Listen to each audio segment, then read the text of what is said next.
Hebreus 6, capítulo 6, versos 13 ao 20, que diz assim: Pois quando Deus fez a promessa a Abraão, visto que não tinha ninguém superior a ele para quem jurar, jurou por si mesmo, dizendo: Certamente te abençoarei e te multiplicarei. E assim, depois de esperar com paciência, obteve Abraão a promessa, pois os homens juram pelo que lhes é superior, e o juramento servindo de garantia para eles, é o fim de toda contenda. Por isso Deus, quando quis mostrar mais firmemente aos herdeiros da promessa a imutabilidade do seu propósito, se interpôs com juramento, para que, mediante duas coisas imutáveis, nas quais é impossível que Deus minta, forte alento tenhamos nós, que já corremos para o refúgio, a fim de lançar mão da esperança proposta, a qual temos por âncora da alma, segura e firme, e que penetra além do véu, onde Jesus, como precursor, entrou por nós, tendo-se tornado sumo sacerdote para sempre, segundo a ordem de Melquisedeque. Santo Deus, aqui estamos para te louvar e te adorar. Ensina-nos pela tua palavra, é o que te peço e já te agradeço, em nome de Jesus. A igreja concorda dizendo amém, louvado seja o Senhor. Aqui é a parte 2 do que já falamos na quarta. Os que estiveram aqui já ouviram. Nós não vamos abordar o mesmo tema do que falamos, mas vamos revisar algumas coisas para podermos aplicar o ponto 3 nesta noite. Irmãos, essa esperança cristã que está aqui focada em Hebreus capítulo 6, ela é apresentada, melhor dizendo, como absolutamente segura. É como aquele juramento, aquela garantia que o próprio Deus está dando. Essa esperança que ele disse que faria a Abraão e cumpriu, essa promessa que ele fez a Abraão e cumpriu, trouxe esperança a Abraão, e Abraão creu até o fim, até ela se cumprir. Só que Abraão, na realidade, não viu essa promessa se cumprir totalmente. Essa promessa jamais se cumpriria somente em Isaac, não. Essa promessa disse que ele abençoaria a descendência de Abraão e a multiplicaria, e Deus assim o fez, e multiplicou os descendentes de Abraão. Por quê? Porque Jesus é também descendente de Abraão, e ele como precursor, ele como aquele que adentrou primeiro além do véu, como acabamos de ler, ele garantiu esta herança para todos aqueles que o seguirem, para todos aqueles que forem pós-Cristo, para todos aqueles que o aceitarem como único e suficiente Salvador. É essa a esperança, é essa a promessa. Mas aí, você pode estar seguro, você pode ter essa garantia, porque o próprio Deus, aquele que não pode mentir, prometeu. Porque você não pode se apoiar no caráter de alguém que promete coisas vãs, ou de algum humano que promete hoje e amanhã está cancelando aquela promessa, aquela jura. Quantas vezes não vimos homens fazer isso? Pessoas que dizem de pé junto: rapaz, eu juro que isso aqui vai acontecer, eu juro que eu vou lhe pagar se você me emprestar. E nós nos decepcionamos com os homens. Mas aqui, essa esperança e esse juramento aqui está dado pelo próprio Deus, dizendo: esse não volta atrás, esse que prometeu vai cumprir, e é isso que vai acontecer. E é essa esperança que nós falamos na quarta, para nos apoiarmos crendo que este Deus é todo poderoso e cumprirá tudo aquilo que ele prometeu. Então, essa promessa é feita no caráter imutável de Deus, em sua promessa confirmada com juramento, e na obra consumada de Cristo, porque Cristo já entrou além do véu por nós, como está escrito, como nós acabamos de ler. Essa esperança não é um sentimento positivo e passageiro, foi o que falamos aqui, mas ela é uma âncora objetiva da alma, e um refúgio real para pecadores pressionados, tentados, culpados, cansados, desejosos de desistir, mas essa esperança nos motiva a querer continuar e andar mais uma milha, e seguir um pouco mais, e aumentar a nossa fé em Cristo, para podermos chegar ali aonde Ele nos prometeu, nas mansões celestiais do Pai. Dentro desse contexto histórico que nós falamos na quarta, eu vou resumir rapidamente aqui. Essa carta aos Hebreus, como já falamos, ela foi escrita aos cristãos de origem judaica, eles que sofriam perseguição e pressão dos romanos para que eles voltassem ao antigo sistema religioso, com seus ritos visíveis e a sua aparente segurança. Nós falamos exaustivamente sobre isso. Eles se sentiam como náufragos. Esses hebreus aqui, que o autor está escrevendo para eles, percebe que estes homens que estavam querendo desistir eram como náufragos, não sabiam para onde ir, não sabiam que direção tomar. Por isso ele vem e escreve, dando essas garantias do próprio Deus que não pode mentir. Eles eram náufragos de mares de incertezas, atraídos de volta ao judaísmo para escapar da perseguição romana. E Hebreus aqui, o autor dos Hebreus mostra que a verdadeira segurança não está em ritos, não está naquilo que você faz, não está na sua força, não está no seu braço, mas na promessa e no juramento de um Deus que não pode mentir, e em um Cristo que entrou além do véu. Porque o nosso Cristo não só prometeu, o nosso Deus não só fez promessas, mas Ele trilhou um caminho, Ele pagou um preço, e esse preço foi muito alto, mas esse preço deu direito a Ele entrar além do véu, a Ele assentar à direita do Pai, a Ele estar nas mansões celestiais, a Ele hoje está sentado no trono, reinando, sendo o Rei dos Reis e Senhor dos Senhores. Como Ele conquistou, da forma que Ele conquistou, na ordem que Ele conquistou, nos deu acesso ao Pai pela sua misericórdia e pelo seu amor. Foi assim que o Senhor nos fez. Então, no ponto 1, nós abordamos sobre refúgio, explicamos sobre refúgio, que essa esperança cristã começa com uma fuga desesperada, da mesma forma que alguém que pecava na época dos judeus, que fazia alguma coisa, que cometia um delito, teria que correr rapidamente para a cidade de refúgio, para não ser morto, para não ser capturado pelo vingador de sangue. Nós também temos que entender que nesta terra nós estamos em fuga, nós estamos correndo, o inimigo quer nos matar, e dentro dessa fuga nós só temos um lugar para correr, e correr desesperado é para os pés do Senhor, que é a nossa cidade de refúgio. Falávamos sobre isso.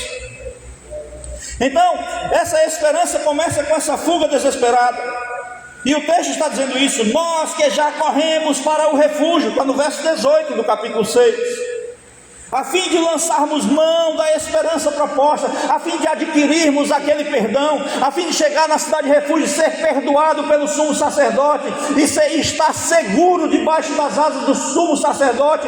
E é esse mesmo princípio. Aqueles que ainda não têm Cristo, eles precisam correr, e correr desesperadamente para os pés do Senhor, para que Ele possa perdoar, e para que Ele possa lhe dar a garantia de que mesmo que matem o seu corpo nesta terra, nas mansões celestiais você ressuscitará para toda a eternidade, louvando e adorando o Senhor. Essas são as garantias e as promessas. Ninguém corre para a cidade de refúgio se não se sentir em perigo. Então nós abordamos ali que precisávamos observar isso. Você precisa perceber que você está perdido sem Deus. Os crentes já perceberam isso, mas nós precisamos evangelizar e mostrar aos nossos parentes, e mostrar aquelas pessoas que ainda não conhecem a Cristo, que eles estão em perigo sem Deus, sem Cristo. Eles precisam correr, e correr muito rápido, e correr mais rápido do que o diabo, porque se eles não crerem, o fim deles será a perdição eterna. Então, entendendo todos esses princípios, nós percebemos que Cristo é a verdadeira cidade de refúgio, é a segurança. Ele nos dá essa segurança, e não está na velocidade com que se corre para Ele, não. Essa segurança não é dada porque você chegou mais rápido que outro, porque você tem mais tempo do que outro, porque você tem mais dias de crente do que outro, porque você leu a palavra de Deus toda antes dos outros. Não, não está nesse tempo, mas está na simplicidade do seu coração de entender que quanto mais você conhece da palavra, mais você se torna simples, porque quanto mais você conhece da palavra, mais humilde você precisa se tornar, porque quanto mais você conhece de Deus, mais intimidade você tem com Ele. Esse é o princípio. Nós não podemos ter conhecimentos para arrotar conhecimentos como os judeus. Os fariseus se orgulhavam: nós somos melhores do que os saduceus, nós somos melhores do que aqueles que não conhecem, porque nós conhecemos toda a lei. Que adianta conhecer toda a lei e não vivê-la? Que adianta conhecer toda a letra? Que adianta conhecer todas as promessas e não buscar vivê-la? De nada vale. Então não é quem chega primeiro, mas o grande refúgio e a grande vitória é de quem consegue chegar. Não importa como você vai chegar aos pés de Cristo, não importa se você vai chegar cansado e se arrastando, ou não importa se você chegará com o peito estufado, como aquele corredor que vai chegando em primeiro lugar na maratona para romper aquela faixa e se tornar o campeão. Não importa isso, não importa o tempo, o que importa é que nós precisamos chegar na cidade refúgio que é Cristo Jesus. Nós precisamos correr para ela. Então essa segurança não está na velocidade de quem corre, mas está na solidez da cidade para onde se corre. A solidez das promessas do nosso Deus, a solidez daquilo que Ele juramentou, daquilo que Ele falou. Tudo que Cristo falou é verdade. Não deixe o inimigo desanimar a sua vida, não deixe o inimigo desanimar essas promessas, porque tendemos a desanimar com a nossa trajetória, tendemos a desanimar na nossa caminhada para o refúgio. Mas eu quero lhe dizer: não deixe o inimigo te desanimar, não deixe ninguém te desanimar. Continue crendo nas promessas do Senhor. Está demorando, não importa, é porque Ele quer salvar mais gente, mas nós precisamos estar firmes e seguros na cidade de refúgio que o nosso Deus nos garantiu, que é aos pés de Cristo Jesus. Então é a solidez para onde se corre. Em vez de se apoiar em galhos secos, que abordamos sobre isso, dessas boas obras dos homens, o pecador precisa entender que precisamos soltar os galhos secos, soltar aquela nossa força. Não é na nossa resistência, não é no nosso tempo que vamos garantir a segurança, mas é ter autoconfiança e descansar na rocha das eras, que é o Senhor. Ele é a rocha das eras, Ele é o nosso descanso perfeito. É nos braços do Pai onde encontraremos verdadeiro descanso. É nos braços do Pai aonde seremos acalentados na esperança das suas promessas. Se você está distante de Deus, você não consegue se firmar nessas promessas. Para você entender e crer nessas promessas, elas precisam ser avivadas a cada manhã em nossas vidas. Elas precisam ser reavivadas, elas precisam ser relidas, elas precisam ser remoídas, para que nós possamos ter profundidade de intimidade com o nosso Deus. Precisamos sempre estar renovando nessas promessas, e a principal promessa é: Ele voltará, Ele voltará, Cristo voltará. E isso tem que estar no seu coração, crendo e ardendo, esperando a volta do seu Mestre, esperando a volta do seu Salvador. Então, entendemos sobre esse refúgio, falamos sobre o ponto 2, que era a âncora, onde o refúgio lhe dá segurança terrestre, a âncora lhe dá um norte e uma garantia em meio aos mares revoltos da vida. A esperança é a âncora da alma, segura e firme, como está em Hebreus 6,19. O mundo lança âncoras para baixo, falamos sobre isso. Essas âncoras lançadas na lama e no lodo, nas garantias da terra, nas garantias dos homens, no dinheiro, na sua conta bancária, na sua saúde, no poder aquisitivo, nas influências dos políticos. E muitos crentes estão se garantindo nisso. Existem crentes orando dia e noite, clamando para um salvador terreno para esse país. Que tristeza, meu Deus! Nós precisamos clamar para o Salvador dos exércitos, ao Senhor dos exércitos, que pode salvar não só a nossa vida desses perrengues terrenos, mas Ele pode livrar-nos do fogo do inferno. É este Salvador que precisamos clamar, é esta bandeira que precisamos levantar. Está meio confuso. Os homens estão confusos, estão ancorando, estão lançando a sua âncora do seu barco, a âncora da alma, nas coisas da terra, na confiança de homens. Os homens nos decepcionarão, você se decepcionará com você mesmo, mas você jamais vai se decepcionar com aquele que vive e reina para todo sempre. Este sim, você não se decepcionará jamais. Então essa âncora não pode ser lançada, não deve ser lançada para baixo, mas o cristão, ele precisa com fé lançar essa âncora para cima, como diz o texto, e falamos sobre isso exaustivamente. E esse para cima não é qualquer lugar, esse para cima é o trono de Deus, o santuário celestial onde Cristo está. Essa âncora, ela tem que entrar além do véu, na intimidade, dentro da linguagem poética do Santo dos Santos. É na presença de Deus, que as coisas da terra podem até lhe puxar para um lado e para o outro, mas se sua âncora estiver no trono, nada vai lhe abalar. As névoas vão enganar e vão esconder o seu barco, esconder a sua vida, esconder muitas vezes as promessas, as névoas, as coisinhas desta terra que apagam muitas vezes a nossa fé, que a nossa fé muitas vezes é abalada, que a nossa fé muitas vezes é colocada em xeque, porque o nosso barco está escondido dentro de densas névoas.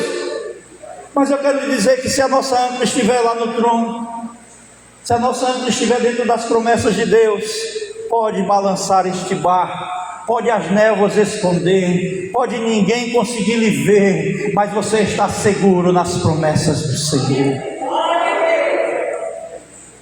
Então essa âncora, ela precisa entrar além do véu, essa linguagem do Santo dos Santos, mostrando que nossa estabilidade não vem do que pisamos, mas do lugar invisível, onde a nossa alma está presa, à presença do próprio Cristo, que intercede continuamente por nós, como a âncora que trabalha escondida. A esperança é invisível, mas ela é real, mantém o crente estável. Você não vê a âncora quando você lança, você não vai ver a âncora quando você lançar, mas ela vai lhe manter estável nos dias maus, ela vai manter o seu barco estável. Por quê? Porque você a colocou no trono da presença de Deus.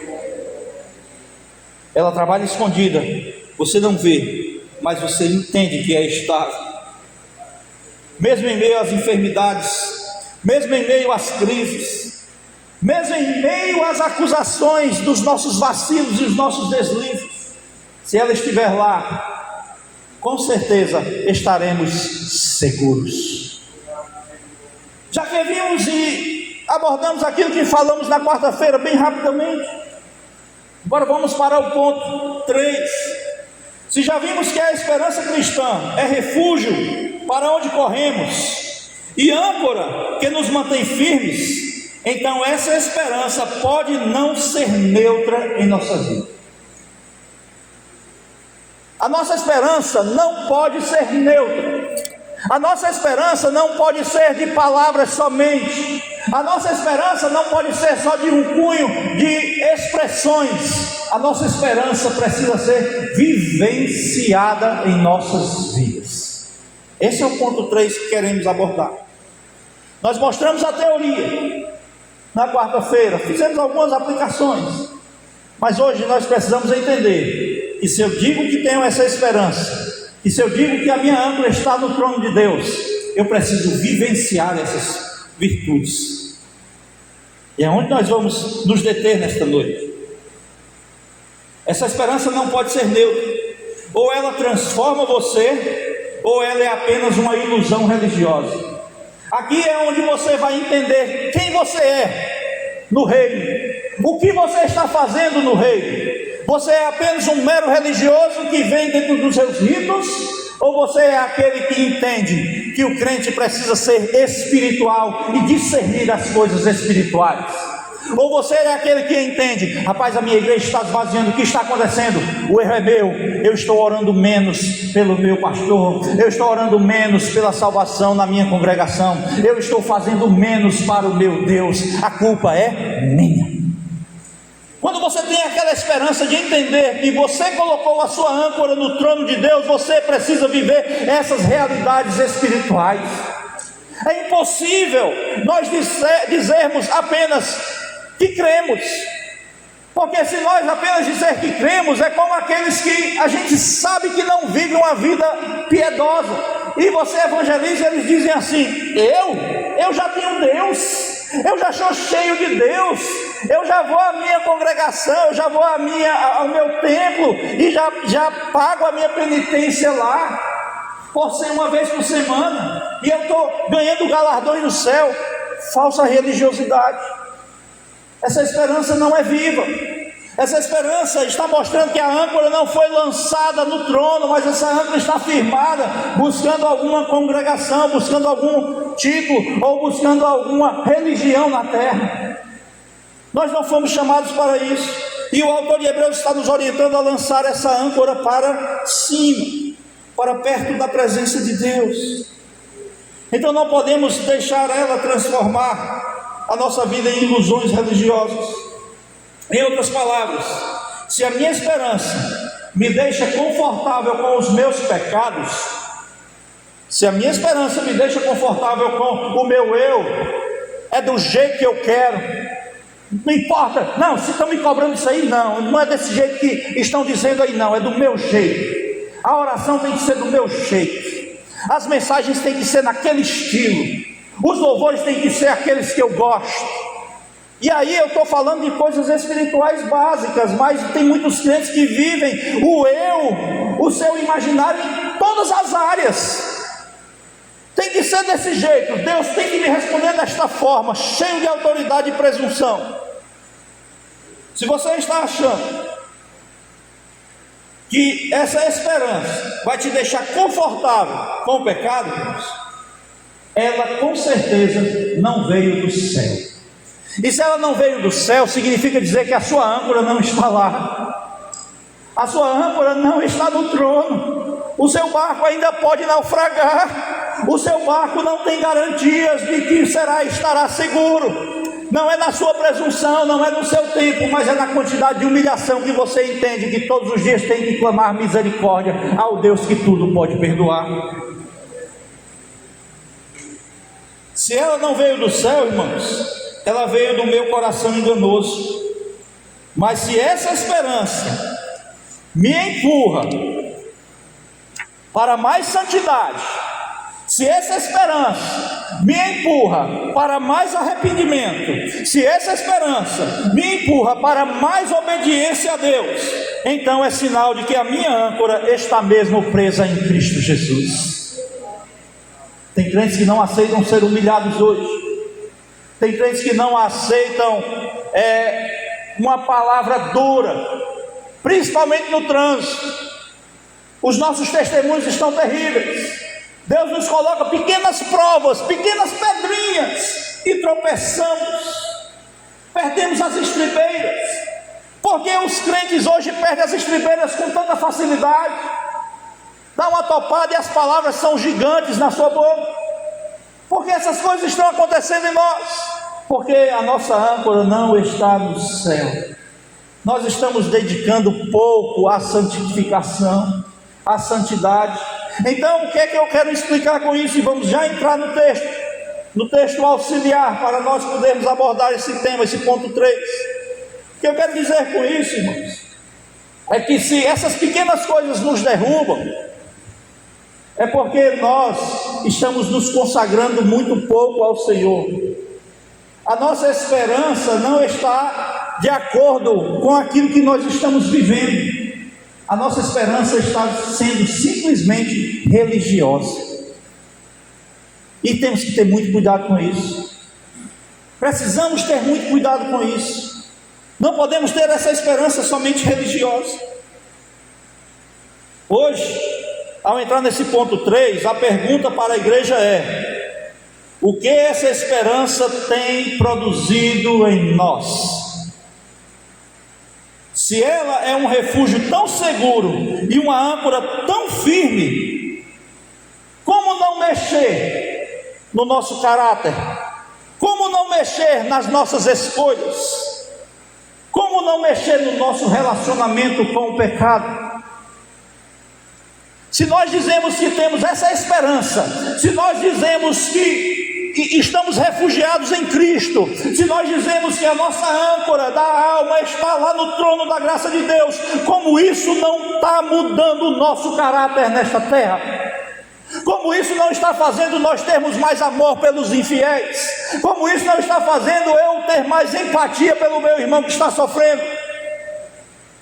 O Evangelho, irmãos, é para ser vivido. O Evangelho não é só para ser crido. O Evangelho não é só para ser adorado. O Evangelho não é só para ser cantado. O Evangelho precisa ser vivido e praticado. E ele é dolorido, ele é sofrido. Quando eu li isso aqui, eu dizia: meu Jesus, eu vou falar tudo que eu não faço. Meu Deus, me acuda. Meu Deus, tenha misericórdia de mim. E hoje eu passei o dia mal, porque Deus faz isso. Deus pegou, e eu estava num restaurante na BR hoje, indo para Fortaleza de madrugada, e eu vi um andarilho sentado numa mesa, bebendo somente água, e aquele meu coração se doeu, e eu tive vontade de ir assim: rapaz, eu vou pagar ali uma refeição para aquele homem, eu vou ajudá-lo, eu vou sentar com ele. Aí saio do banheiro para ir sentar com ele e oferecer. Aparece um irmão de viagem, me abraça: Ramos, você está aqui? Aí me desvia o foco, e eu acabo esquecendo. Tudo aquilo que eu disse que ia fazer, não fiz. Toda aquela prática que eu disse assim: rapaz, hoje eu vou fazer alguma coisa, pequenas coisas, eu sei lá, eu vou entender a vida dele, eu vou curiar, e pode ser que sirva até para a gente pregar, pode servir de inspiração para alguém, até para mim mesmo. Aí é desviado o assunto. Você sabe que horas eu vejo ele voltando, e ele não tinha andado nem uns 20 quilômetros ainda, já à tarde. Isso me lembrou de tudo aquilo que eu disse que faria e não fiz, porque nós somos assim. Isso não é só de mim, eu não estou falando só por mim, que sou um pecador e sei que se Deus não tivesse misericórdia, nós não estaríamos adorando Ele, mas é porque nós dizemos de boca que faríamos e não fazemos. E aí dizemos: nossa esperança está em Cristo. Aonde? Se não é vivida, não é esperança, é religiosidade. É isso que o texto está nos ensinando, e eu vou lhe provar. Qual é a base do texto auxiliar para isso? Vou lhe provar agora. Eu gostaria que você abrisse 1 João 3,3. Se tiver aí no slide, 1 João 3,3.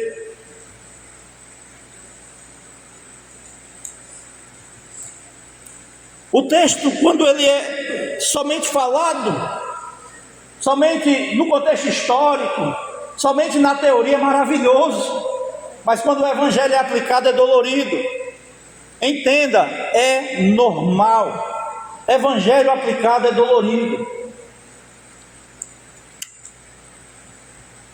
Eu sei disso. Diz assim 1 João 3,3: e todo o que nele tem esta esperança, purifica-se a si mesmo, assim como ele é puro. Purifica-se. Irmão, se eu fosse falar aqui de purificação, do que é a purificação, do que é estar no cadinho de Deus, do que é você ver o ouro sendo refinado no fogo, é doloroso. Purificação é processo doloroso. Purificação lhe transforma totalmente, da mesma forma que o ouro é totalmente transformado e as impurezas são todas retiradas na forja da fornalha. A purificação aqui é isso mesmo, é dolorido, é difícil soltar as rédeas da nossa própria vida, é difícil ficar dizendo: eu bato no peito, eu sou cristão, eu sou crente em Cristo Jesus. E cadê a vida no altar? E cadê as palavras de crente? E cadê a intercessão? E cadê o jejum? Cadê essas coisas? Que cristianismo nós estamos vivendo? Aí nós não entendemos porque as vidas não são salvas, não entendemos porque a igreja não cai na graça do povo, aí não entendemos porque oramos por um enfermo e ele não é curado. Por quê? porque vivemos meras religiosidades e ritos, mas para nós vermos o sobrenatural de Deus, precisamos nos purificar como Ele é puro. Como Ele é puro. Então o ponto 3 vai dizer que essa esperança, se ela é verdadeira em nós, ela nos purifica. A esperança que purifica. A esperança verdadeira transforma caráter. A esperança verdadeira nos modifica. A esperança verdadeira, ela transforma os nossos lábios. A esperança verdadeira transforma os nossos olhos. A esperança verdadeira transforma os nossos passos. A esperança verdadeira aguarda em Cristo as respostas. Nós precisamos aguardar em Cristo essas respostas. Então ela transforma o caráter. João liga diretamente a esperança à santidade que se espera ver em Cristo em glória. Olha a linkada que João está dizendo aqui. Você quer ver Deus? Você quer estar com a sua âncora lá, ligada no trono? Você precisa ser puro como o meu Cristo é puro. Você precisa se santificar mais. Você precisa pagar mais preço do que o seu que está ao seu lado. Você precisa entender que temos que entrar em intimidade com Deus, e intimidade com Deus é dolorido. Intimidade com Deus vai esmagar o seu ser, para que Ele possa habitar em nós verdadeiramente. Então, ela está linkada diretamente à santidade que se espera de Cristo. Ela não consegue se acomodar com o pecado aqui e agora. Entenda uma coisa: se sua âncora está no trono, se você deseja essa âncora no trono, não dá para servir a dois senhores. Não dá para ficar cheios de pecados ocultos e dizer na igreja que é santo. Você está se enganando. A sua âncora está nas coisas da terra. Tenha cuidado. Seu barco pode naufragar e você pode passar a eternidade sem Deus. Nós precisamos ter esse entendimento. Não dá para acomodar o pecado. A esperança bíblica é chamada de viva. Por quê? Porque ela produz frutos concretos. Essa esperança produz coragem em nós. Essa esperança produz perseverança em nossas vidas. Essa esperança produz renúncia. Essa esperança, ela diz não ao pecado. Essa esperança nos dá disposição para sofrer por um Cristo. Vamos estar lá em 1 Pedro, capítulo 1, dos versos 3 e 4, que diz assim: Bendito o Deus e Pai de nosso Senhor Jesus Cristo, que, segundo sua muita misericórdia, nos regenerou para uma viva esperança, mediante a ressurreição de Jesus Cristo dentre os mortos. Para quê? Para uma herança incorruptível, sem mácula, imacessível, reservada para nós, reservada nos céus para vós outros. É que eu já interpretei. Essa esperança está reservada no céu para nós. É isso que Pedro estava dizendo aqui. Essa esperança está reservada no céu. E Paulo vai corroborar com Pedro lá em Romanos 5, os versos 3 a 5, capítulo 5, versos 3 a 5, que diz assim, ó: E não somente isto. O que é isto? A esperança da glória de Deus, no verso 2. Aí diz assim: e não somente isto, mas também nos gloriamos nas próprias tribulações, sabendo que a tribulação produz perseverança, e a perseverança experiência, e a experiência esperança. Ora, a esperança não confunde, porque o amor de Deus é derramado em nosso coração. Por quem? Pelo Espírito Santo, que em nós foi chancelado, que em nós foi outorgado, que em nós foi colocado pelo próprio Cristo vivo em nós. Ele nos deu isso, e Ele nos garantiu: olha, vocês vão passar por tribulações. Quem prega dizendo assim, venha para Cristo e seus problemas acabarão, você é mentiroso e filho de Satanás. Porque eu quero lhe garantir uma coisa: se você chamar alguém para Cristo, diga: venha a Cristo, você terá tribulação, você terá problemas, você terá decepções, propriamente com os próprios irmãos. Mas eu quero lhe dizer que se você perseverar e continuar em Cristo, com tudo isso, Ele vai estar contigo e lhe ajudar a passar por todos esses problemas. Porque quem não tem Cristo também tem isso, que aqueles que não têm Cristo também têm essas mesmas coisas, mas eles passam, sabe com o quê?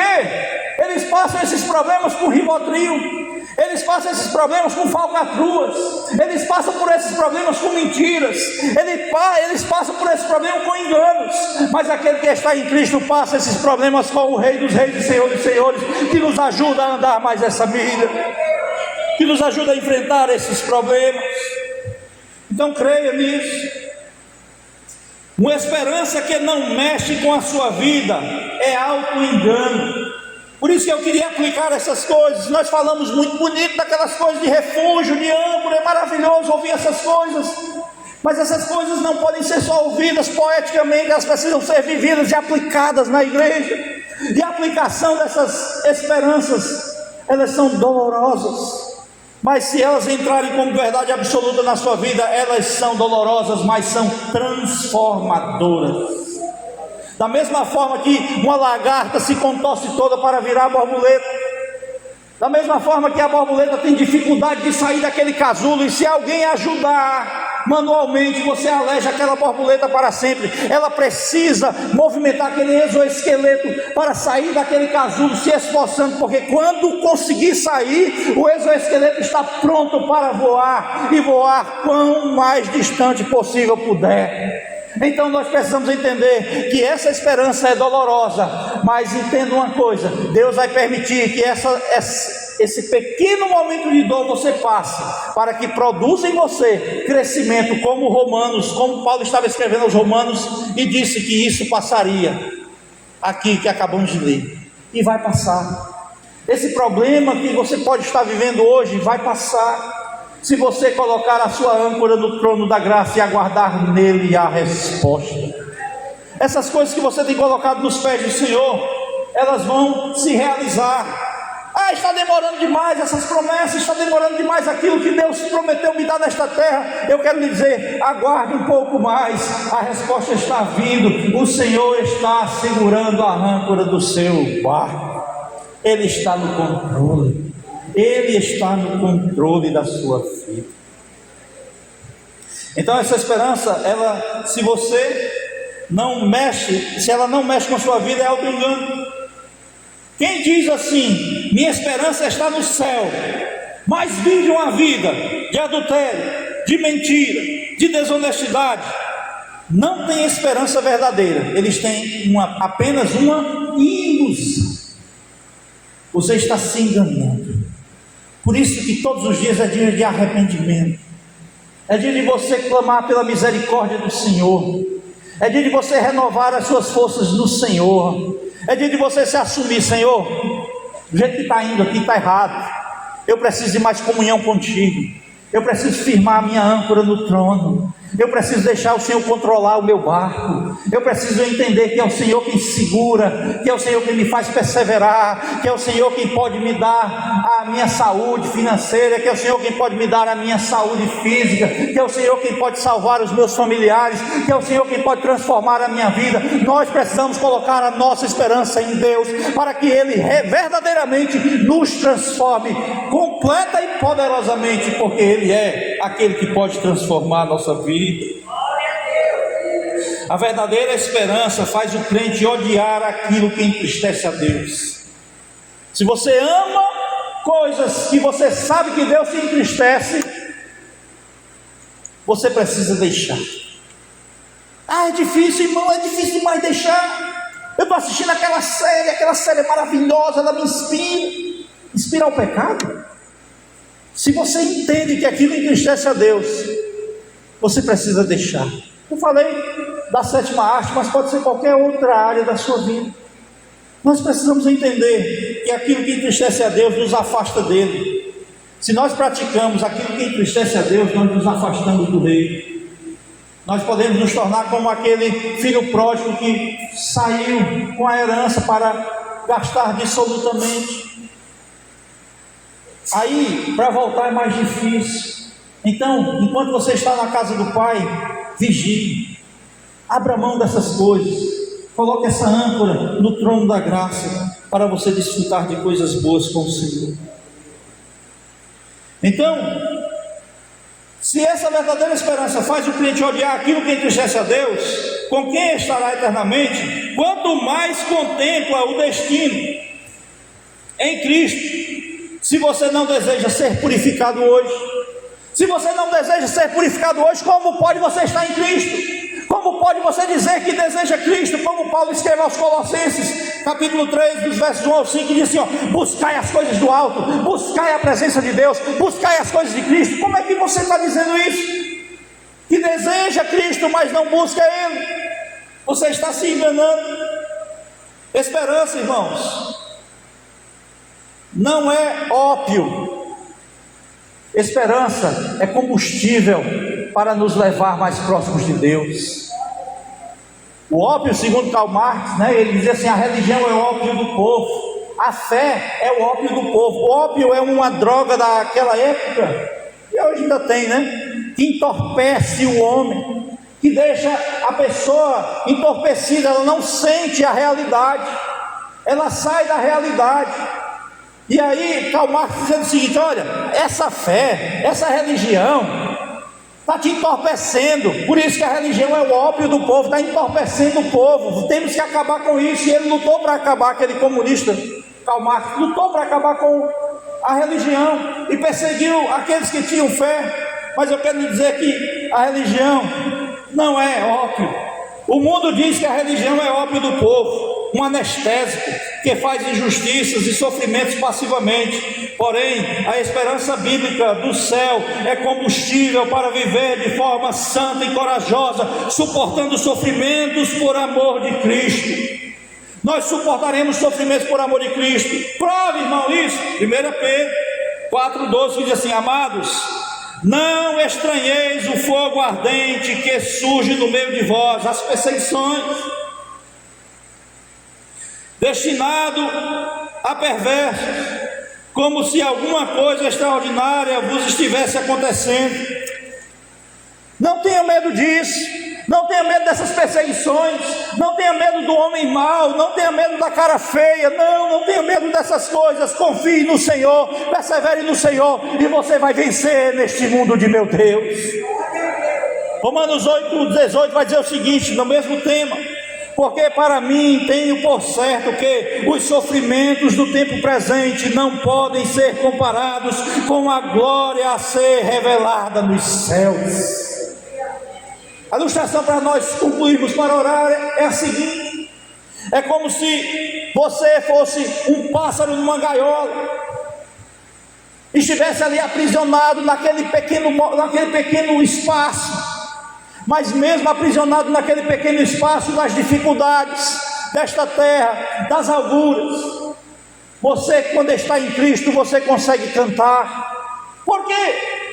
Porque o pássaro canta mesmo na gaiola. Porque o pássaro está cantando mesmo na gaiola. Porque ele, quando vê o sol surgir, ele sabe que foi feito para voar. Quando ele contempla a imensidão das coisas de Deus, ele sabe que foi feito para voar. Não foi feito para estar aqui. Qual é a aplicação que eu posso fazer aqui? O crente canta mesmo engaiolado por dores, por doenças ou limitações, porque ele sabe que a jaula é temporária e que as suas asas foram feitas para o céu. Você foi feito para o céu. Se aqui está sofrido, se aqui está apertado, se aqui você está sendo machucado, não importa, não se importe muito com essas coisas, porque você não foi feito por Deus para ficar enjaulado nesta terra. Você foi feito para a eternidade no céu com o Senhor. Você foi feito para vencer. Você foi feito para ter a esperança de cura e não esperanças de covardia. Você tem que ter na sua mente que você tem esperanças para prosperar nesta terra, porque o nosso Deus, Ele é fiel e justo para nos abençoar mesmo em meio às dores. Precisamos começar a crer nessas coisas. Precisamos ter essa esperança. Porque essa esperança, como está na linguagem de Paulo lá em 2 Timóteo, ele diz o seguinte: essa esperança é coroa de justiça. Essa esperança que nós temos nos faz crescer. Essa esperança que nós temos nos aumenta a nossa fé. Essa esperança que nós temos nos fará chegar no ponto final, que é a presença do Rei dos Reis e Senhor dos Senhores. Coloque-se de pé, meu irmão. Esses sofrimentos presentes vão se tornar momentâneos e leves diante do eterno peso de glória que está em 2 Coríntios 4,17. Então, se a esperança em Cristo é refúgio que nos acolhe, âncora que nos sustém e fogo que nos purifica, então não se trata de simples otimismo humano, mas de uma certeza enraizada no Deus que prometeu, no Cristo que cumpriu e no Espírito Santo que selou. Essa é a esperança que nos prova. Essa é a jura que o próprio Deus fez em Hebreus 6. A partir daqui nós precisamos enxergar uma coisa: essa esperança se distingue radicalmente do eu acho, do eu posso. Quando nós nos afastamos dessas coisas do mundo, dessa linguagem do mundo, e passamos a ter a linguagem do cristão, nós perceberemos que essa esperança se torna viva e verdadeira em nosso ser.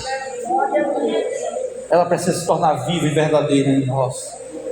Então eu gostaria de orar com vocês aqui, aplicando esse princípio dessa esperança viva, que nos modifica, que nos molda, que nos transforma.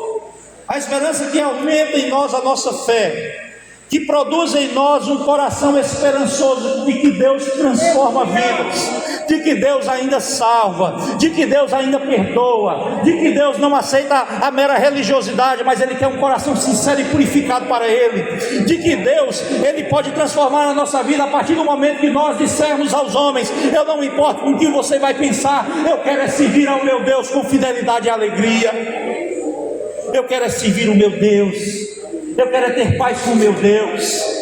Não há como esconder pecados de um Deus tão poderoso.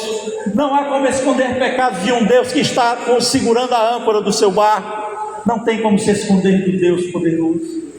Então coloque essa esperança nele e saiba que Ele está sempre pronto a nos perdoar. Oremos ao nosso